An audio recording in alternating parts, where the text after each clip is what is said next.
ଜୟ ଜଗନ୍ନାଥ ସାଙ୍ଗମାନେ, ନମସ୍କାର ଦର୍ଶକ ବନ୍ଧୁ। ନିଜ ଛୁଆକୁ କେମିତି ପାଣିକି ଫିଙ୍ଗିଦେଲା ମା। ସ୍ତ୍ରୀ ହେଲା, ବୋହୂ ହେଲା, ହେଲେ ମା ହେବା ପାଇଁ ଏତେ କଷ୍ଟ। ରାତିରେ ଏବେ ବି କାହିଁକି ଶୁଭେ ତାର ସେଇ କରୁଣ କାନ୍ଦ। କେହି କିଛି ବୁଝିବା ଆଗରୁ କାହିଁକି ସବୁ କାନ୍ଦିବାକୁ ଲାଗିଲେ। କଥା ଦେଇ ନ ରଖିବାର ମୂଲ୍ୟ ସେ ଏମିତି ବୁଝିଲା। ଅକାତ କାତ ପାଣିରେ ପାର ହେବା ପରେ ଏ କି ଚମତ୍କାର, କେହି ବି ଆଜିଯାଏ ବୁଝିପାରିଲେ ନାହିଁ। ଆସନ୍ତୁ ଶୁଣିବା ଗୋଟିଏ କିମ୍ବଦନ୍ତୀ, ଗୋଟିଏ ଅସମ୍ଭବର କାହାଣୀ, ଯାହାକୁ ବିଶ୍ୱାସ କରିବା କଥା ବି ଆଜିଯାଏ ବହୁତ ଲୋକଙ୍କ ପାଖରେ ଅସମ୍ଭବ। ସମୟ ଗଡ଼ି ଚାଲିଛି। ସତରେ ସେ ରହସ୍ୟମୟୀ ଜାଗା ତା ଚମତ୍କାର କରି ଚାଲିଛି। ଆଜି ବି ସହଜ ହଉନି। ଓଡ଼ିଶାର ପୁରୀ ଜିଲ୍ଲାର ପାରିକୁଦଠାରେ ଥିବା ଏହି ପ୍ରସିଦ୍ଧ ଜାଗାର ରହସ୍ୟ ବିଷୟରେ ଆପଣମାନେ ମଧ୍ୟ ଜାଣିଥିବେ। ଆଜି ଓଡ଼ିଶା ସାରା ବିଶ୍ୱ ପ୍ରସିଦ୍ଧ ପରିଚିତ ଲାଭ କରିଥିବା ଏହି ଚିଲିକା ଓ ତା ଭିତରେ ଥିବା ମା କାଳିଜାଈଙ୍କର କଥା ଜାଣିବା। ଦର୍ଶକବନ୍ଧୁ, ମା କାଳିଜାଈ ଦେବୀ କେମିତି ହେଲେ ସେ କାହାଣୀ ଅଳ୍ପ ବହୁତ ସମସ୍ତେ ଜାଣିଥିବେ। ଆଜି ବି ରାତି ହେଲେ ଜାଇର କାନ୍ଦିବାର ସ୍ୱର ଶୁଭେ। ଆଉ ସେହି କାନ୍ଦର ସ୍ୱର କଷ୍ଟ ଓ ଯନ୍ତ୍ରଣା ଥାଏ। କିନ୍ତୁ ଜାଇର ଡଙ୍ଗା ବୁଡ଼ି ମରଣ ହେଲା ବୋଲି କ'ଣ ତାକୁ ସମସ୍ତେ ଦେବୀ ବୋଲି ମାନି ବସିବେ? ନା ଆଉ କ'ଣ ଘଟଣା ଘଟିଥିବ? ମନକୁ ପ୍ରଶ୍ନ ଆସେ। ତାହେଲେ ଏ ଜାଗା ଏତେ ପ୍ରଖ୍ୟାତ ହେଲା କେମିତି? କାହିଁକି ଏତେ ଅଚାନକ ଲୋକ ମା କାଳିଜାଈଙ୍କୁ ବିଶ୍ୱାସ କରିବାକୁ ଲାଗିଲେ? ନା କ'ଣ ତା ଚମତ୍କାରିତା ଥିବ? ନା କ'ଣ ତା ଘଟଣା ଘଟିଥିବ, ଯାହା ପାଇଁ ଏ ଜାଗାର ମହତ୍ତ୍ୱ ବୁଝିବାକୁ ଲୋକଙ୍କୁ ବାଧ୍ୟ କରିଦେଇଥିବ?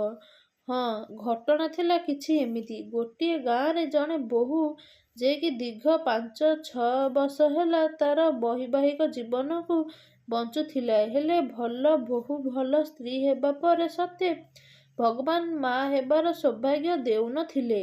ଯାହା ଫଳରେ ତାକୁ ଟାହି ଟାପରା ଶାଶୁ ଶ୍ୱଶୁର ସ୍ୱାମୀଙ୍କ କଥା ଶୁଣିବାକୁ ପଡ଼ୁଥିଲା। ଯେତେ ଲୁଚି ଲୁଚି କାନ୍ଦିଲେ ବି ତା କଷ୍ଟ, ତା ଦୁଃଖ ଯନ୍ତ୍ରଣା କେହି ବୁଝି ପାରୁନଥିଲେ। ଦିନେ ତାକୁ ସେହି ଗାଁର ଜଣେ କହିଲେ, "ମାଲୋ, ମା କାଳିଜାଈଙ୍କୁ ଯାହା ମନରୁ ମାଗିବୁ ସେ ନିଶ୍ଚୟ ପୂରଣ କରିବ, ଆଉ ସବୁକିଛି ତୋ କୋଳରେ ଅଜାଡ଼ି ଦେବ।" ଏହି କଥା ଭାବି ମା କାଳିଜାଈଙ୍କ ପାଖକୁ ଯାଇ ମହିଳା ଜଣକ ମାନସିକ କଲେ ଓ ସନ୍ତାନଟିଏ ପାଇଁ ଯାଚଙ୍କା କରିଦେଇ ଆସିଲେ। "ମାଲୋ, ଯଦି ତୁ ମୋ କୋଳରେ ସନ୍ତାନଟିଏ ଦବୁ, ତାହେଲେ ମୁଁ ତୋ ପାଇଁ ଛେଳି କୁକୁଡ଼ା ଆଣି ତୋ ପାଖରେ ଅର୍ପଣ କରିବି।" ଆଉ ମାନସିକ କରିବାର କିଛି ଦିନ ପରେ ମହିଳା ଜଣକ ସତକୁ ସତ ମା ହେଲେ। ଆଉ ତାଙ୍କ ଦୁଃଖ କଷ୍ଟ ଲାଘବ ହେଲା। ଆଉ ମହିଳା ଜଣକ ସନ୍ତାନ ପାଇବା ଖୁସିରେ ମା କାଳିଜାଈଙ୍କ ଆଗରେ କହିଥିବା ମାନସିକ କଥା ସମ୍ପୂର୍ଣ୍ଣ ଭୁଲିଗଲେ। ସମୟ ଗଡ଼ି ଚାଲିଲା। ଆଉ ଅଚାନକ ଦିନେ ମା କାଳିଜାଈ ସେହି ମହିଳା ଜଣକ ସ୍ୱପ୍ନରେ ଆସି କହିଲେ, "ଆଉ ମୁଁ ତୋର ମାନସ୍କାମନା ପୂରଣ କଲି, ହେଲେ ତୁ କେମିତି ମୋତେ ଦେଇଥିବା କଥା ଭୁଲିଗଲୁ? ଆଉ ଯଦି ତୁ ସତରେ ମୋତେ ବିଶ୍ୱାସ କରୁଛୁ, ତାହେଲେ ମୁଁ ଯାହା କହିବି, ତୋତେ ଗୋଟିଏ ଗୋଟିଏ ଜିନିଷ ଯାହା କହିବି, ତୁ ମୋ ନିକଟକୁ ଆସେ। ମୁଁ ଯାହା ମାଗିବି ତୋତେ ଗୋଟିଏ ଗୋଟିଏ ଜିନିଷ ଦବାକୁ ହେବ, ଯାହା ମୋତେ ସନ୍ତୁଷ୍ଟ କରିପାରିବ।" ହଠାତ୍ ମହିଳା ଜଣକର ସ୍ୱପ୍ନ ଭାଙ୍ଗିଗଲା। ଆଉ ମହିଳା ଜଣକ ଧଡ଼ପଡ଼ ହୋଇ ବିଛଣାରୁ ବସି ପଡ଼ିଲେ। ଆଉ ଛୁଆ ଆଡ଼କୁ ଚାହିଁଲେ। ଆଉ ଭାବିଲେ, ସତରେ ମୁଁ କେମିତି ଏତେ ବଡ଼ କଥାଟିକୁ ହେୟଜ୍ଞାନ କରିଦେଲି? ଯାଚଙ୍କା ପାଇଁ ମାଆକୁ ମାନସିକ କରି ମାଆକୁ ହେୟଜ୍ଞାନ କରିଦେଲି। ଏମିତି ସବୁ ଭାବି ଭାବି ସକାଳ ହେଲା। ନିଜ ପିଲାକୁ ଧରି ଡଙ୍ଗାରେ ବାହାରି ଗଲେ। ମହିଳା ଜଣକ ମା କାଳିଜାଈଙ୍କ ପାଖକୁ ଡଙ୍ଗାରେ ଅନ୍ୟ ଗାଁ ଲୋକମାନେ ମଧ୍ୟ ବସିଥାନ୍ତି। ଅଚାନକ ଡଙ୍ଗାରେ ମହିଳା ଜଣକର ଆଖି ଲାଗିଗଲା। ଆଉ ସେହି ସମୟରେ ମା ତାକୁ ସ୍ୱପ୍ନରେ କହିଲେ, "ତୁ ଚାହୁଁଛୁ ତ ମୋ ମନସ୍କାମନା ପୂର୍ଣ୍ଣ ହେଉ? ତେବେ ଏବେ ହିଁ ଏହି କ୍ଷଣିକରେ ପିଲାକୁ ଚିଲିକାରେ ଫିଙ୍ଗିଦେ। ହଁ, ଫିଙ୍ଗିଦେ। ତେବେ ଏହା ହିଁ ହେବ ମୋର ସନ୍ତୁଷ୍ଟି।" ଏତିକି କହି ଶୁଣି ମହିଳା ଜଣକର ନିଦ ଅଚାନକ ଭାଙ୍ଗିଗଲା। ଆଉ ସେ ପିଲାଟିକୁ ଧରି ଭୋ ଭୋ ହୋଇ କାନ୍ଦିବାକୁ ଲାଗିଲା। ସେ ଡଙ୍ଗାରେ ଥିବା ଗାଁ ଲୋକ କିଛି ବୁଝିବା ଆଗରୁ ପଚାରିବା ଆଗରୁ ସେ ତା ପିଲାଟିକୁ ପାଣିରେ ଫିଙ୍ଗିଦେଲା। ଏମିତି ଦେଖି ସେହି ଡଙ୍ଗାରେ ବସିଥିବା ନାଉରିଆ ଓ ସମସ୍ତ ଯାତ୍ରୀ ଚିତ୍କାର କରିବାକୁ ଲାଗିଲେ। ମହିଳାଟିକୁ ସମସ୍ତେ କହିଲେ, ଏ ପାଗଳୀ, ତୁ ଏ କ'ଣ କଲୁ?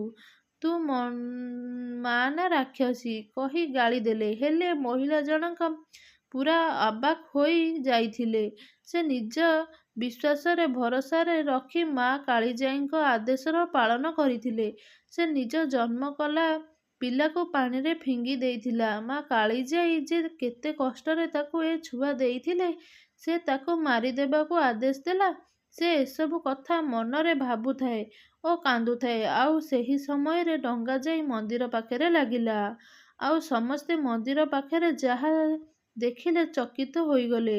ଦେଖିଲା ବେଳକୁ ସମସ୍ତଙ୍କ ଆଖି ତାଜୁବ୍ ହୋଇଗଲା। ଆଉ ସମସ୍ତେ କିଛି ବୁଝିବା ଆଗରୁ ସମସ୍ତଙ୍କ ମୁହଁରେ ଥିଲା ଜୟ ମା କାଳିଜାଈ। କାରଣ ଯେଉଁ ଶିଶୁଟିକୁ ମହିଳା ଜଣକ ନଈ ଗର୍ଭରେ ଫିଙ୍ଗି ଦେଇଥିଲେ, ସେ କୂଳରେ ମନ୍ଦିର ବେଢ଼ାରେ ଖେଳୁଥିଲା।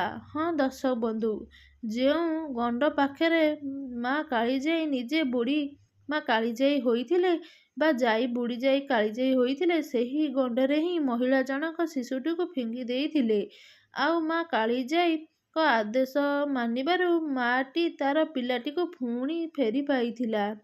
ପ୍ରକୃତରେ ମା କାଳିଜାଈ ନିଜ ଭକ୍ତର ପରୀକ୍ଷା ନେଉଥିଲେ। ଆଉ ସେ ବିଶ୍ୱାସ ଏହି ଘଟଣା ଘଟିବା ପରେ ଆହୁରି ସୁଦୃଢ଼ ହୋଇଗଲା। ଧୀରେ ଧୀରେ ମା କାଳିଜାଈଙ୍କ ମନ୍ଦିରକୁ ମାଙ୍କ ଆଶୀଷ ପାଇଁ ଜନଗହଳି ବଢ଼ିବାକୁ ଲାଗିଲା। ଆଉ ସେବେଠାରୁ ହିଁ ମା କାଳିଜାଈ ପ୍ରତ୍ୟକ୍ଷ ଠାକୁରାଣୀ ବୋଲି ଦୃଢ଼ ବିଶ୍ୱାସ ହୋଇଗଲା। ଦର୍ଶକ ବନ୍ଧୁ, ଏ ଥିଲା ମା କାଳିଜାଈଙ୍କର କିଛି କାହାଣୀ। ଆପଣମାନଙ୍କୁ ଏହି କାହାଣୀଟି କିପରି ଲାଗିଲା ନିହାତି କମେଣ୍ଟ ବକ୍ସ ମାଧ୍ୟମରେ ଆପଣମାନଙ୍କର ମତାମତ ଜଣାନ୍ତୁ। ଭିଡ଼ିଓଟି ଭଲ ଲାଗିଥିଲେ ଲାଇକ୍ କରନ୍ତୁ, ସେୟାର କରନ୍ତୁ। ଚ୍ୟାନେଲରେ ନୂଆ ଥିଲେ ଚ୍ୟାନେଲକୁ ଏବେ ହିଁ ସବସ୍କ୍ରାଇବ୍ କରନ୍ତୁ। ଆପଣ ଯଦି ମା କାଳିଜାଈଙ୍କର ଭକ୍ତ ଅଛନ୍ତି ନିହାତି କମେଣ୍ଟରେ ମା କାଳିଜାଈ ଲେଖନ୍ତୁ। ରହୁଛି, ନମସ୍କାର, ଜୟ ଜଗନ୍ନାଥ। ପୁଣି ଦେଖା ହେବ ଗୋଟେ ସୁନ୍ଦର ଭିଡ଼ିଓ ସହିତ। ଜୟ ମା ଲକ୍ଷ୍ମୀ।